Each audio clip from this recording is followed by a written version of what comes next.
ಎಲ್ಲರಿಗೂ ನಮಸ್ಕಾರ. ಈ ವಿಡಿಯೋದಲ್ಲಿ ನಾವು ಕರ್ನಾಟಕ ಕಾಂಗ್ರೆಸ್ ಸರ್ಕಾರದಿಂದ ಬಂದಿರುವ 2 ಮಹತ್ವದ ನಿರ್ಧಾರಗಳ ಬಗ್ಗೆ ಹೇಳ್ತೀವಿ. ಆ 2 ಮಹತ್ವದ ನಿರ್ಧಾರದಿಂದಾಗಿ ಜನಸಾಮಾನ್ಯರಿಗೆ ಇದು ಬಹುದೊಡ್ಡ ಗುಡ್ ನ್ಯೂಸ್ ಅಂತಾನೆ ಹೇಳಬಹುದು. ಸೊ ಆ ಗುಡ್ ನ್ಯೂಸ್ ಯಾವುದು ಅಂತ ಈ ವಿಡಿಯೋದಲ್ಲಿ ನೋಡ್ತಾ ಹೋಗೋಣ. ಅದಕ್ಕೂ ಮುಂಚೆ ಯಾರೆಲ್ಲ ನಮ್ಮ ಡಿಜಿಟಲ್ ಅಸ್ತ್ರ ಯೂಟ್ಯೂಬ್ ಚಾನಲ್ ಅನ್ನ ಸಬ್ಸ್ಕ್ರೈಬ್ ಮಾಡಿಲ್ಲೋ ದಯವಿಟ್ಟು ಸಬ್ಸ್ಕ್ರೈಬ್ ಮಾಡಿ. ಸೊ ಆ 2 ಗುಡ್ ನ್ಯೂಸ್ಗಳ ಬಗ್ಗೆ ನೋಡೋದಾದ್ರೆ, ಮೊದಲನೇದಾಗಿ ಅನ್ನಭಾಗ್ಯ ಯೋಜನೆಗೆ ಬದಲಾಗಿ ಹೊಸ ಇಂದಿರಾ ಕಿಟ್ ಯೋಜನೆ ಘೋಷಣೆಯಾಗಿದೆ. ಮತ್ತೊಂದೆಡೆ ರಾಜ್ಯದ ಎಲ್ಲಾ ವಲಯಗಳ ಮಹಿಳಾ ಉದ್ಯೋಗಿಗಳಿಗೆ ನೀಡಲಾಗಿರುವ ಮಾಸಿಕ ರಜೆ ದಿನ ಅನುಮೋದನೆ, ಅಂದರೆ ಮೆನ್ಸ್ಟರ್ ಲೀವ್ ಬಗ್ಗೆ. ಸೊ ಈ ಎಲ್ಲಾ ವಿಚಾರಗಳನ್ನ ವಿವರವಾಗಿ ತಿಳಿದುಕೊಳ್ಳೋಣ ಬನ್ನಿ. ಈ ವಿಡಿಯೋದಲ್ಲಿ ಫಸ್ಟ್ ಗುಡ್ ನ್ಯೂಸ್ ಅಂದ್ರೆ ಅನ್ನಭಾಗ್ಯ ಯೋಜನೆ ಬದಲಾವಣೆ, ಇಂದಿರಾ ಕಿಟ್ ಪರಿಚಯ. ನಿಮ್ಮೆಲ್ಲರಿಗೂ ಗೊತ್ತಿರುವಂತೆ ಕಾಂಗ್ರೆಸ್ ಸರ್ಕಾರ ತನ್ನ ಚುನಾವಣಾ ಭರವಸೆಗಳಲ್ಲಿ 5 ಪ್ರಮುಖ ಯೋಜನೆಗಳನ್ನ ನೀಡಿತ್ತು. ಅವುಗಳಲ್ಲಿ ಒಂದೇ ಅನ್ನಭಾಗ್ಯ ಯೋಜನೆ. ಈ ಯೋಜನೆಯಡಿ ಬಿಪಿಎಲ್ ಕಾರ್ಡ್ ಹೊಂದಿರುವ ಕುಟುಂಬಗಳಿಗೆ ತಲಾ 10 ಕೆಜಿ ಉಚಿತ ಅಕ್ಕಿ ನೀಡುವ ಭರವಸೆ ಇತ್ತು.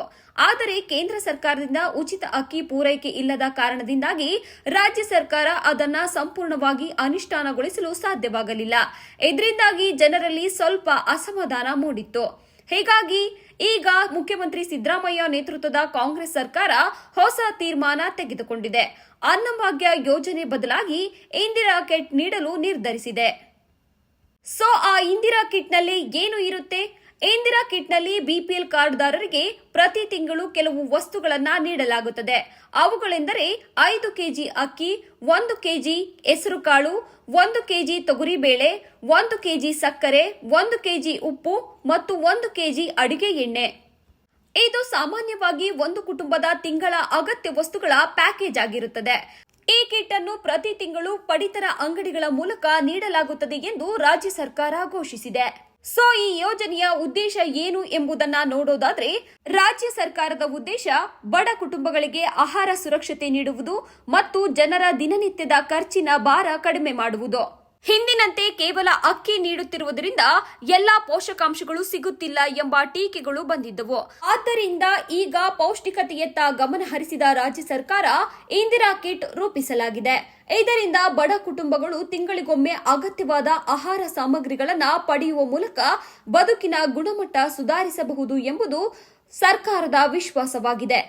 ಹಾಗಾದ್ರೆ ಈ ಯೋಜನೆಗೆ ರಾಜ್ಯ ಸರ್ಕಾರದ ವೆಚ್ಚ ಎಷ್ಟು ಎಂದು ನೋಡೋದಾದ್ರೆ, ಸರ್ಕಾರದ ಅಂದಾಜು ಪ್ರಕಾರ ಈ ಹೊಸ ಯೋಜನೆಗೆ ಪ್ರತಿ ವರ್ಷ ಸಾವಿರಾರು ಕೋಟಿ ರೂಪಾಯಿಗಳ ವೆಚ್ಚವಾಗಲಿದೆ. ಆದರೆ ಮುಖ್ಯಮಂತ್ರಿ ಸಿದ್ದರಾಮಯ್ಯ ಅವರು ಹೇಳಿದ್ದು, ಜನರಿಗೆ ಉಪಕಾರವಾಗುವ ಯೋಜನೆಗಳಿಗೆ ಹಣದ ಕೊರತೆಯನ್ನ ಕಾರಣವಾಗಿ ಹೇಳಬಾರದು ಎಂದು ಈ ಯೋಜನೆಯ ಬಗ್ಗೆ ಹೇಳಿದ್ದಾರೆ. ಇದೊಂದು ನ್ಯೂಸ್ ಒಂದು ಕಡೆಯಾದ್ರೆ, ಇನ್ನೊಂದು ಗುಡ್ ನ್ಯೂಸ್, ಮಹಿಳಾ ಉದ್ಯೋಗಿಗಳಿಗೆ ಮಾಸಿಕ ರಜೆ ಅನುಮೋದನೆಯಾಗಿದೆ. ಹೌದು ಸ್ನೇಹಿತರೆ, ಇದೊಂದು ಬಹು ಚರ್ಚೆಯ ವಿಷಯ. ಕರ್ನಾಟಕ ಸರ್ಕಾರವು ರಾಜ್ಯದ ಎಲ್ಲ ವಲಯಗಳ ಮಹಿಳಾ ಉದ್ಯೋಗಿಗಳಿಗೆ ತಿಂಗಳಿಗೆ 1 ದಿನ ಮಾಸಿಕ ರಜೆ ನೀಡಲು ಅನುಮೋದನೆ ನೀಡಿದೆ. ಇದು ಸರ್ಕಾರಿ, ಖಾಸಗಿ, ಶಿಕ್ಷಣ ಹಾಗೂ ಕೈಗಾರಿಕಾ ವಲಯಗಳಿಗೂ ಅನ್ವಯವಾಗುತ್ತದೆ ಎಂದು ರಾಜ್ಯ ಸರ್ಕಾರ ಹೇಳಿದೆ.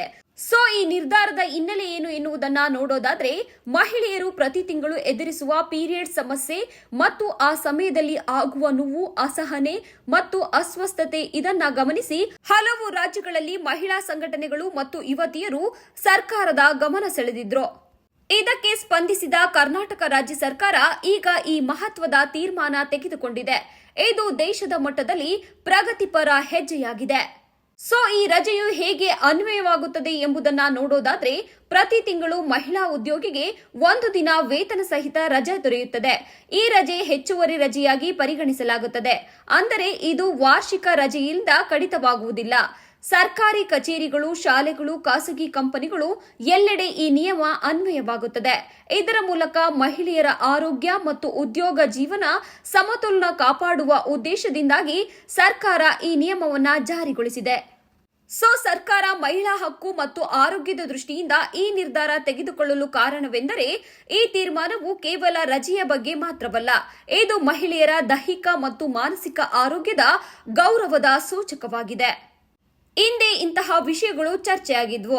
ಆದರೆ ಈಗ ರಾಜ್ಯ ಸರ್ಕಾರವೇ ಇದನ್ನ ಅಧಿಕೃತವಾಗಿ ಮಾನ್ಯತೆ ನೀಡಿರುವುದು ದೊಡ್ಡ ಬದಲಾವಣೆಯಾಗಿದೆ. ಇದು ಭಾರತದ ಇತಿಹಾಸದಲ್ಲಿ ಮಹಿಳಾ ಹಕ್ಕುಗಳ ಹೋರಾಟಕ್ಕೆ ಹೊಸ ಅಳತೆ ನೀಡುವ ನಿರ್ಧಾರವಾಗಿದೆ. ಸಾಮಾಜಿಕ ಜಾಲತಾಣಗಳಲ್ಲಿ ಈ ಎರಡು ನಿರ್ಧಾರಗಳ ಬಗ್ಗೆ ಜನರಿಂದ ಮಿಶ್ರ ಪ್ರತಿಕ್ರಿಯೆ ಬಂದಿದೆ. ಒಂದೆಡೆ ಜನರು ಸರ್ಕಾರದ ಸಾಮಾಜಿಕ ನಿಲುವಿಗೆ ಮೆಚ್ಚುಗೆ ವ್ಯಕ್ತಪಡಿಸುತ್ತಿದ್ದಾರೆ. ಇನ್ನೊಂದೆಡೆ ಹಣಕಾಸಿನ ಹೊರೆ ಮತ್ತು ಯೋಜನೆಯ ಅನುಷ್ಠಾನದ ಬಗ್ಗೆ ಪ್ರಶ್ನೆಗಳು ಎದ್ದಿವೆ.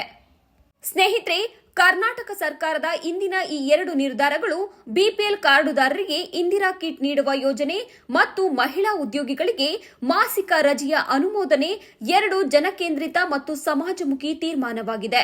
ನೀವು ಈ ನಿರ್ಧಾರಗಳನ್ನು ಹೇಗೆ ನೋಡುತ್ತೀರಿ? ನಿಮ್ಮ ಅಭಿಪ್ರಾಯವನ್ನ ಕಾಮೆಂಟ್ ಬಾಕ್ಸ್ನಲ್ಲಿ ಹಂಚಿಕೊಳ್ಳಿ.